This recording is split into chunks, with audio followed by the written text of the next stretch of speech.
Zrak, prvi del. Zrak je snov. Je brez barve, vonja in okusa. Je plinasta snov v plinastem agregatnem stanju.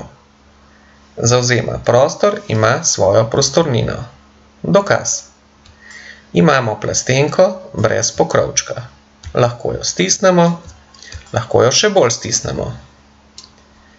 Če pa na plastenko namestimo pokrovček, pa je ne bomo mogli stisniti, saj nam pokrovček preprečuje, da bi šel zrak ven iz nje.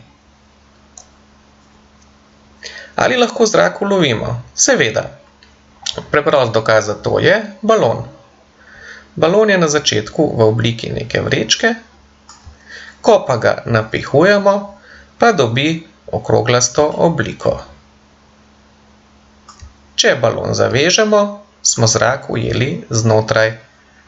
Če ga ne bomo zavezali, nam bo zrak ušel skozi luknjo ven in balon bo postal oblike kot na začetku. Kaj se zgodi, če iz balona naenkrat spustimo zrak? Zbodemo ga s šivanko.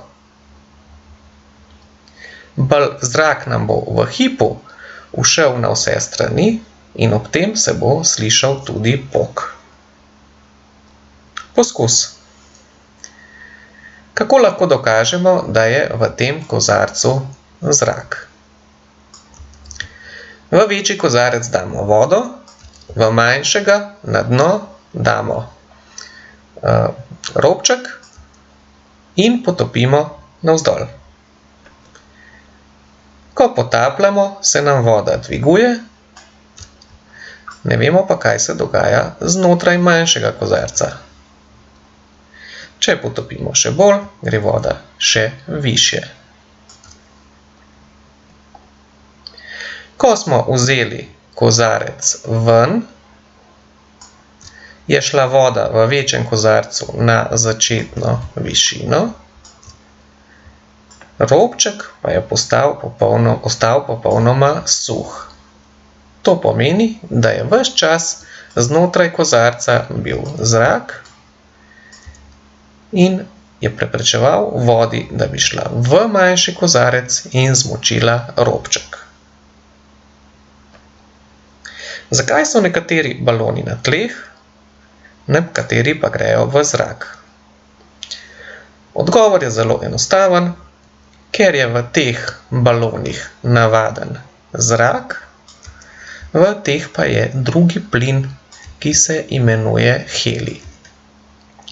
Helij je lažji od zraka, zato gre višje. Kaj pa baloni, ki jih uporabljamo za turistične oglede? S čim so polnjeni? Če bi jih hoteli polniti s helijem, bi bilo to zelo drago.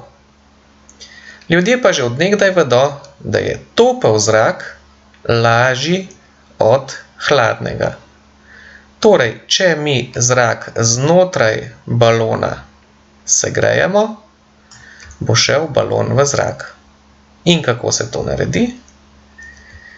Pod balonom imamo gorilnik, ki zrak ves čas segreva.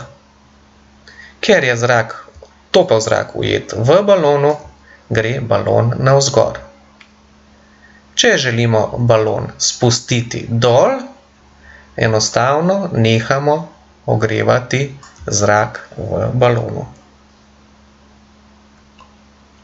Iz česa je zrak sestavljen?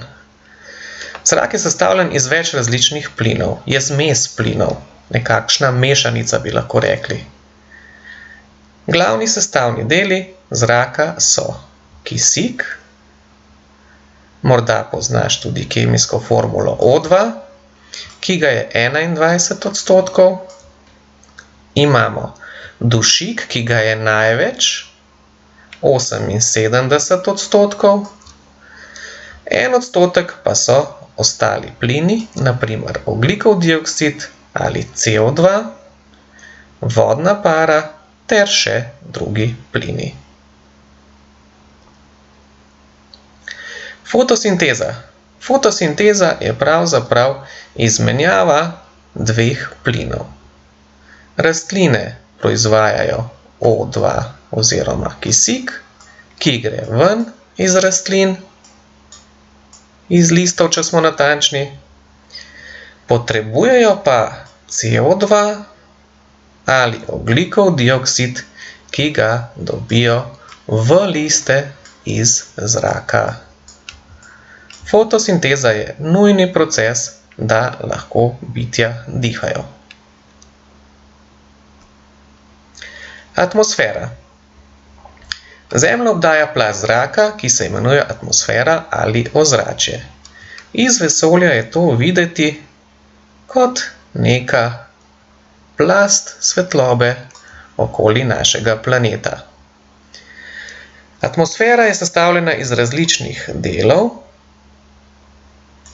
in meri kar do 800 kilometrov nad Zemljo. Za nas je najpomembnejši del troposfera, ki je tudi najnižje. Troposfera sega okoli 10 kilometrov visoko. Pomembna je tudi stratosfera.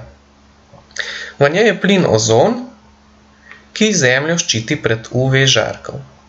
Če tega plina ne bi bilo, ljudje živeti ne bi mogli. V tej višini letijo preko oceanska letala. Pomembna je tudi termosfera, ki sega skoraj do 700 kilometrov. V njej okoli Zemlje krožijo umetni sateliti.